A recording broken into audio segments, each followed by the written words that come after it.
अब अगर हमको अब गुणा करना रहा तो हमको अब गुणा करना है। मान लीजिए 5 गुणा को हम देखिए, जो गुणा होता है इसको हम अंग्रेजी में बोलते हैं मल्टीप्लाई। और गुणा का चिन्ह इस तरीके से होता है, ठीक, क्रॉस का था, क्रॉस यानी एक्स, आपको एक्स की तरह दिखाई दे रहा होगा। गुणा का चिन्ह इस तरीके से होता है। मान लो 2 का गुणा करना हुआ तो इस तरीके से लिखेंगे हम।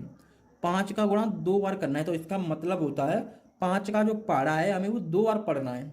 5 का पारा आपको पता होगा, 5 एकन 5, 5 दूनी 10, 5 तिया 15, सॉरी 5 तिया 15 और आगे तक होगा, पर हमें सिर्फ 2 बार पढ़ना है। तो 5 एकन 5, 5 दूनी 10, एक बार यहाँ और 2 बार यहाँ, कितना आया 10। गुणा करना होता है, पाड़ा पढ़ना, ठीक।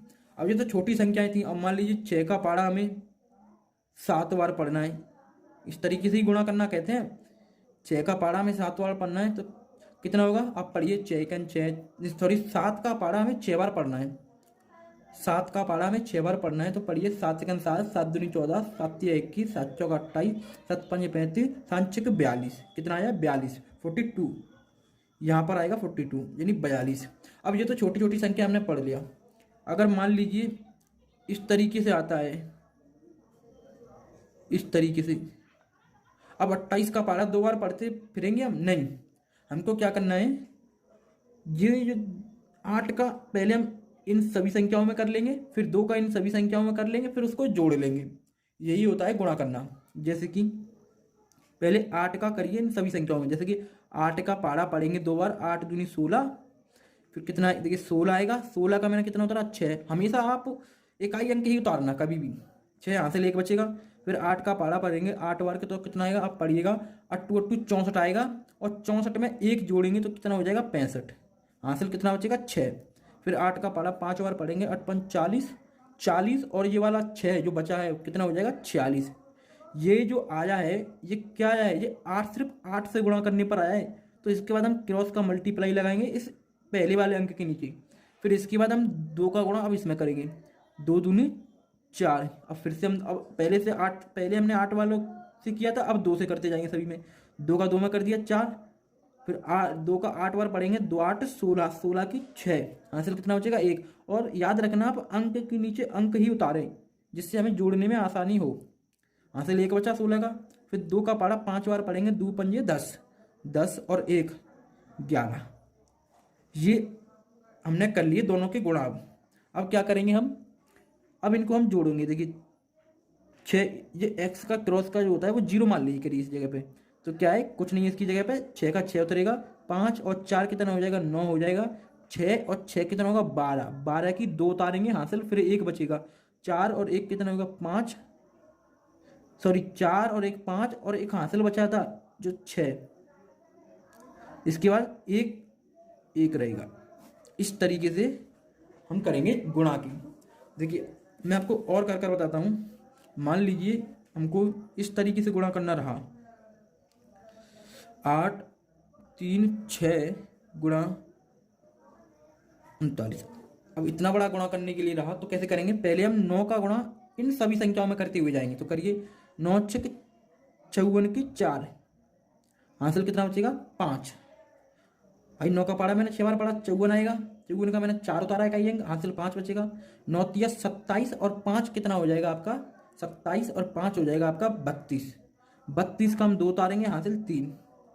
और 9 8 72, 9 8 72, 72 और 3 जो बचा था 32 वाला, 72 और 3 कितना होगा 75। ये हो गया 9 से गुणा करने पर सभी में। अब इस इकाई अंक के नीचे हम क्रॉस का चिन्ह लगाएंगे, फिर इसके बाद हम करेंगे 3 से गुणा सभी में। तो 3 6 18, 18 की 8, हासिल कितना बचेगा 1, 3 तरह का 9 और हासिल 1 जो बचा है वो हो गया 10, फिर भी 1 आ गया। फिर 3 का बड़ा 8 पर पढ़ेंगे, 8 24, 24 और 1 जो बचा था 25। अब देखिए 25 में कैसे लिखूंगा, 5 इस वाले अंक के नीचे और ये उतार दिया, ठीक, अंक के नीचे अंक ही उतारेंगे तो आपको जोड़ने में आसानी होगी। 4 8 और 2 कितना होगा 10, हासिल कितना बचेगा 1, 5 और 1 हासिल जो बचा था 6, 7 और 5 कितना होगा 12, 12 की 2, 2 और 1 हासिल बचा था 12 वाला 3। इस तरीके से होगा। अब मान लीजिए गुणा जो है पॉइंटों में आ जाए, दशमलव में आ जाए, मान लीजिए ये मैंने अब यहाँ पॉइंट लगा दिया, ठीक।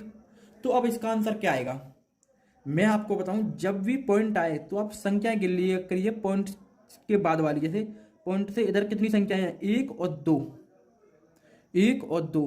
तो हम जो आंसर आएगा हमारा उसमें 2 अंक बाद पॉइंट लगा देंगे, जैसे 1 और 2, ये आएगा पॉइंट वाला गुणा, ठीक। इस तरीके से अगर मान लीजिए दोनों में पॉइंट आ जाए तो यहाँ भी पॉइंट आ जाए और वहाँ भी पॉइंट आ जाए, फिर कैसे करेंगे।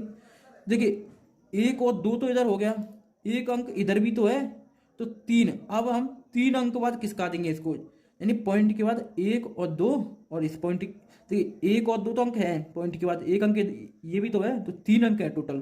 तो जो 32, 60, 4 जो है, अब पॉइंट जो लगाएंगे अब हम 1, 2, 3 अंक बाद लगाएंगे। इस तरीके से करते हैं पॉइंटों वाले। मान लीजिए मैं आपको बताता हूँ, जैसे कि देखिए 5,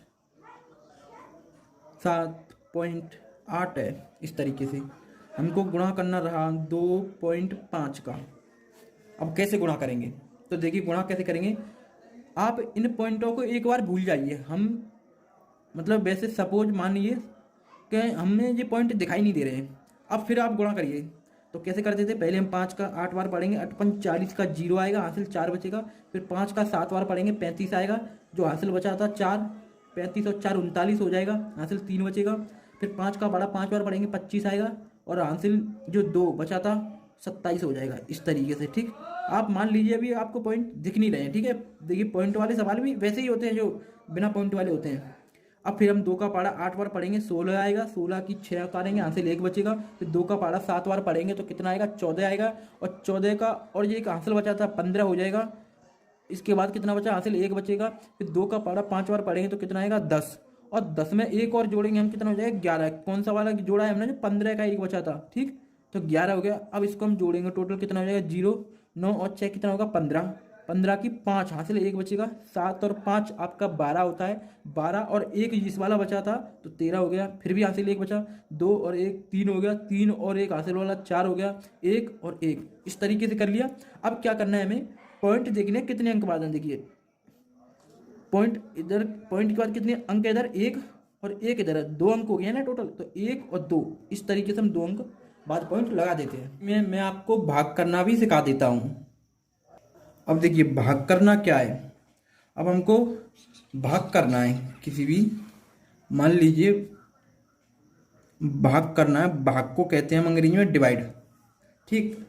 जिसका चिन्ह हमेशा होता है इस तरीके से, बीच में डंडा और ऊपर नीचे 2 बिंदी सी, ये होता है भाग का चिन्ह। अब भाग करना क्या होता है, किसी भी चीज़ को डिवाइड करना, मतलब बांटना, किसी भी चीज़ को बांटना। बांटना कैसे, मान लीजिए आपके पास 10 केले थे, 10 केले थे, और आप कितने फ्रेंड थे, 5 फ्रेंड थे, आप 5 मित्र थे, आपके पास 10 केले थे। ये क्या है, 10 केले थे, आपके पास 5 मित्र थे, तो आपके पास कितने केले आएंगे, कितने कितने केले आएंगे। तो क्या करेंगे, जितने आप फ्रेंड थे 5, आप उसका दे दीजिए भाग, इस तरीके से। अब आप तो अंदाजा लगा लेंगे क्योंकि ये छोटी संख्या है, मैंने छोटी संख्या दे रखी है भाई, 10 केले थे तो 2 2 आ जाएंगे, क्योंकि आपने इतनी जल्दी अंदाजा किस तरीके से लगा लिया, क्योंकि ये छोटी संख्या थी। तो जो आपने अंदाजा लगाया ना, इस अंदाजे लगाने की क्रिया को ही हम भाग करना कहते हैं। बांटने की जो क्रिया होती है उसी को हम भाग करना कहते हैं। 5 का पारा हम ऐसे भाग करते कैसे हैं, देखिए मैं आपको बता रहा हूँ। 5 का पारा हम पढ़ेंगे, ऐसे पढ़ेंगे कि 10 से आगे ना जाए, 10 से छोटा हो या बराबर हो हमेशा। तो देखिए 5 × 1 5, 5 दूनी 10, दूसरे नंबर पर ही आ गया 10, तो 2 लिखा, 5 दूनी 10। अब इसमें से जब इसमें से घटाएंगे तो क्या आएगा, 0, कुछ भी नहीं आएगा।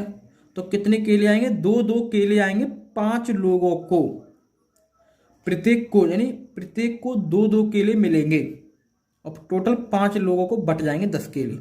अब मान लीजिए मैंने बड़ी संख्या दे दी आपको, 930, 930 में हमको भाग लगाना रहा 6 का, ठीक। 930 में हमें 6 का भाग लगाना रहा, तो कैसे लगाएंगे, हमको क्या करना है, सबसे पहले 6 का पाड़ा, देखिए मैं आपको लिख कर बता रहा हूँ, 6 का पाड़ा लिख लीजिए आप। 6 6 दूनी 12, 6 3 18, चौक 24, 30 छनक 36, 26 7 42, 48 96 54 46 60। ये होता है पूरा 6 का पाड़ा। ठीक, तो भाग करते समय हमें हमेशा ये ध्यान रखेंगे, पहले देंगे एक अंक में भाग। अब आप कह रहे होंगे पहले एक में क्यों नहीं दिया भाई, ये 5 जो संख्या है वो एक जो है छोटी है 5 से, अगर बड़ी है, अगर इस जगह पे बड़ा अंक आता है इस वाले अंक से। और मैं आपको एक और बताता चलूँ इसी में, देखो ये वाला जो 5 था इसको बोलते हैं हम भाजक, इसको हम बोलते हैं भाजक। जो यहाँ अगर कुछ निकलता है, यहाँ पर 0 है अब इस समय, तो ये होता है हमारा शेषफल, शेषफल। और इसको बोलते हैं हम भागफल, यो जो निकल कर आता है भागफल, इसको हम भागफल बोलते हैं। और यो जो इसमें हम भाग देते हैं, जो संख्या होती है उसको हम बोलते हैं भाज्य, इसको क्या बोलते हैं भाज्य, ये होता है भाज्य। आपको ये सारी चीजें पता पड़ गई किस तरीके से। अब मान लीजिए 930 में हमको 6 का भाग देना रहा, तो हम ऐसी संख्या से हमें क्या है, अब हमें ऐसा पारा पढ़ना है कि 9 से आगे ना निकल जाए। पहले हम एक अंक में देकर देखते हैं, अगर एक अंक में नहीं जाता तो फिर 2 अंकों में देकर देखते। अब भाई जो 6 से बड़ा है पहला अंक 9, तो चला जाएगा, तो कितनी बार जाएगा चेक करेंगे।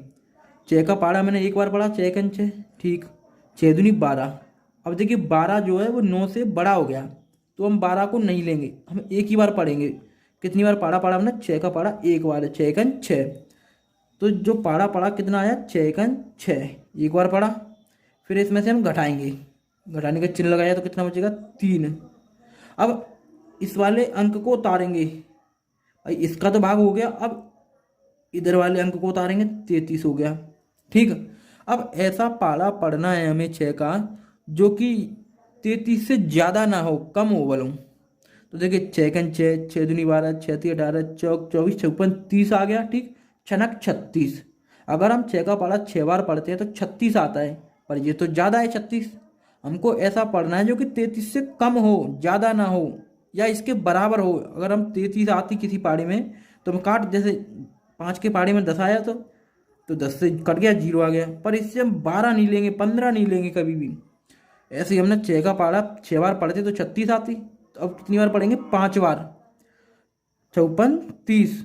हमने 6 का पारा 5 बार पढ़ा तो कितनी बार कितना आएगा 54 30। देखिए 6 6, 6 दूनी 12, 6 3 18, चौक 24 54 30, 30 आया। 30 हम इधर लिखते हैं, घटाएंगे। अब देखिए पारा जो पढ़ते हैं कितनी बार पढ़ा था 5 बार, इस तरीके से भाग करते हैं हम।